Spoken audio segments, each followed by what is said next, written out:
اعوذ باللہ من الشیطان الرجیم بسم اللہ الرحمن الرحیم۔ السلام علیکم، امید ہے آپ سب خیریت سے ہوں گے۔ قرآن پاک میں سورہ آل عمران میں اللہ تعالیٰ فرماتا ہے، آپ کہہ دیجئے کہ اگر تمہیں اللہ کی محبت کا دعویٰ ہے تو میری اتباع کرو، اللہ بھی تم سے محبت کرے گا اور تمہارے تمام گناہ بخش دے گا۔ تو اس سے مراد یہ ہے، اس کی تشریح یہ ہے کہ اگر ہم میں سے کسی کو بھی، یہ آیت قرآن پاک تمام نوع انسانی کے لیے، کسی کو بھی اگر اللہ سے محبت کا دعویٰ ہے اور اگر کوئی بھی یہ سمجھتا ہے کہ اسے اللہ سے محبت ہے تو اس کا اللہ اس کا کیا اس کا تقاضا ہے اس محبت کا؟ اللہ کہتا ہے کہ ہم آخری نبی حضرت محمد صلی اللہ علیہ وسلم کی پیروی کریں، انہوں فالو کریں، یعنی جس سے بھی اللہ سے محبت کا دعویٰ ہے وہ حضرت محمد صلی اللہ علیہ وسلم کو فالو کرے، ان کی پیروی کرے۔ اب ان کی پیروی کے لیے، ان کی فالو کرنے کے لیے، ان کا اتباع کرنے کے لیے ضروری ہے کہ ہم یہ جانیں کہ ان کی زندگی کیسی تھی۔ تو ہم جو ہے ان لیکچرز میں نبی پاک صلی اللہ علیہ وسلم کی زندگی شروع سے آخر تک، ان کے واقعات جہاں تک ممکن ہوا انشاءاللہ ڈسکس کریں گے۔ تو حضرت عیسیٰ علیہ السلام کے آنے کے تقریباً 550 سال کے بعد اللہ نے رسالت کے سلسلے کا اختتام کرتے ہوئے آخری نبی حضرت محمد صلی اللہ علیہ وسلم کو دنیا میں بھیجا۔ یہ ایسا وقت تھا کہ اہل کشف کو یہ انتظار تھا، اور جو دین میں، جو اللہ کے دین میں، اسلام میں، ہر مذہب جو ہے وہ اسلام ہے جو اللہ نے بھیجا، وہ لوگ منتظر تھے کہ ایک نبی نے آنا ہے۔ تو نبی کی آمد تھی اور اہل کشف اس کے منتظر تھے۔ انہی میں جو ہے حضرت حسان بن ثابت جو ہے وہ لکھتے ہیں کہ ان کی عمر 8 سال تھی کہ انہوں نے دیکھا کہ ایک یہودی جو ہے ایک پہاڑی پر چڑھا اور وہ کہہ رہا ہے کہ آخری نبی کا ظہور ہو گیا۔ تو انہوں نے جو ہے وہ دن جو ہے وہ نوٹ کر لیا کہ اس دن جو ہے ایک جو ہے صاحب کشف یہودی عالم جو ہے وہ یہ کہہ رہا ہے کہ آخری نبی کا ظہور جو ہے وہ ہو گیا جہاں کہیں بھی ہو۔ تو یہ بات جو ہے انہوں نے نوٹ کر لی۔ پھر کیا ہوا کہ جو ہے 40 سال کے بعد جب نبی پاک صلی اللہ علیہ وسلم نے اعلان نبوت کیا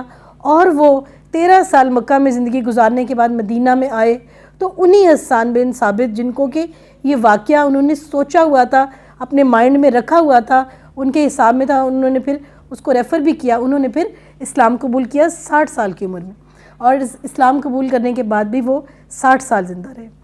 تو حضرت آمنہ رضی اللہ تعالیٰ عنہ جو ان کی والدہ تھی وہ کہتی ہیں کہ جب نبی پاک صلی اللہ علیہ وسلم کی دنیا میں تشریف آوری ہوئی تو انہوں نے دیکھا کہ ان کے اندر سے ایک ستارہ یا ایک نور سا نکلا ہے اور جس نے چاروں طرف ساری دنیا کو روشن کر دیا ہے۔ اور اہل کشف نے دیکھا کہ ایران کے آتش کدہ کی آگ بجھ گئی ہے، اور کچھ لوگوں نے یہ دیکھا، ان پر اللہ نے منکشف کیا کہ شام کے محلات کے جو ہے 14 محلات کے منارے جو ہیں وہ گر گئے ہیں۔ یہ سب کا سب ایک انڈیکیشن تھی کہ آنے والے وقت میں رومن اور پرشین امپائر جو ہے وہ سب کی سب اسلام کے زیر تسلط آ جائیں گی اور ہر جگہ پر دور دور تک اسلام کا بول بالا ہوگا۔ اللہ تعالیٰ نے نبی پاک صلی اللہ علیہ وسلم کی آمد کے لیے جو سال منتخب کیا اس سال کو بھی یاد بنا دیا، اور اس سال کو عام الفیل کہا جاتا ہے، اور اس پر قرآن پاک کی سورہ فیل بھی نازل ہوئی۔ تو اس سال یہ ہوا کہ نبی پاک صلی اللہ علیہ وسلم کی پیدائش کے ٹھیک تقریباً 50 دن پہلے، یعنی کہ ان کی پیدائش 12 ربیع الاول 571 عیسوی میں ہوئی، اور محرم 571 عیسوی میں ابرہہ جو یمن کا گورنر تھا اس نے جو ہے مکہ پر حملہ کر دیا۔ وہ خانہ کعبہ کو جو ہے نا نعوذ باللہ ڈھا دینا چاہتا تھا، کیونکہ خانہ کعبہ ایک مرکز تھا جس میں 360 بت رکھے ہوئے تھے، اور وہ بت مختلف قبائل نے اپنے اپنے بت رکھے ہوئے تھے۔ مکہ جو تھا وہ پوری کاروباری ایکٹیویٹیز کا مرکز تھا، تو ان قبائل کا خانہ کعبہ میں اپنے اپنے بتوں کے پاس آنا جانا تھا۔ خانہ کعبہ کے حج کے لیے بھی لوگ آتے تھے، طواف کے لیے بھی لوگ آتے تھے۔ تو جو ہے ابرہہ نے یہ سوچا کہ یہ ابرہہ ایک لالچی انسان تھا، اس نے یہ سوچا کہ خانہ کعبہ کو ڈھا دے اور یہ ساری کی ساری کاروباری فوائد وہ خود حاصل کرے۔ اس کے لیے اس نے 60,000 سپاہیوں پر مشتمل ایک فوج تیار کی، جس میں تقریباً 13 بڑے بڑے ہاتھی تھے، اور مکہ والوں کے پاس تو اس کا مقابلہ کرنے کے لیے مکہ کے سردار حضرت عبد المطلب تھے، ان کے پاس تو ان کا مقابلہ کرنے کی سخت نہ تھی۔ اور جب ابرہہ کی آمد کا پتہ چلا تو حضرت عبد المطلب جو کہ انتہائی نیک اور پرہیزگار انسان تھے، حاجیوں کی خدمت کرتے تھے، یہ مینلی حضرت اسماعیل علیہ السلام کی اولاد سے،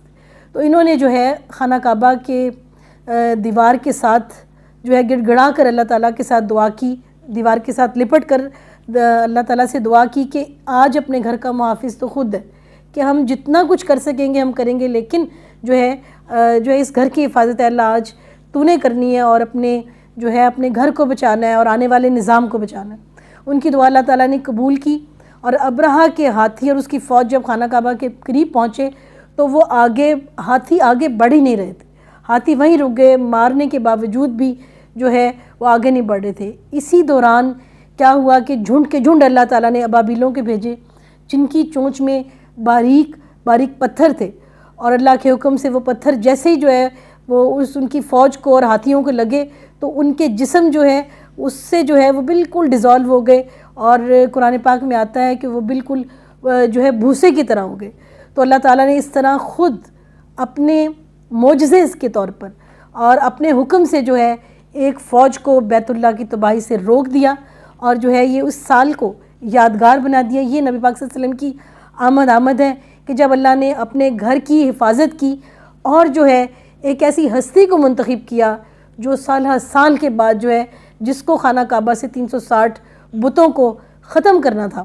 تو نبی پاک صلی اللہ علیہ وسلم کی دنیا میں آمد 12 ربیع الاول 571 عیسوی بروز پیر ہوئی۔ اس کے بارے میں ابن عباس فرماتے ہیں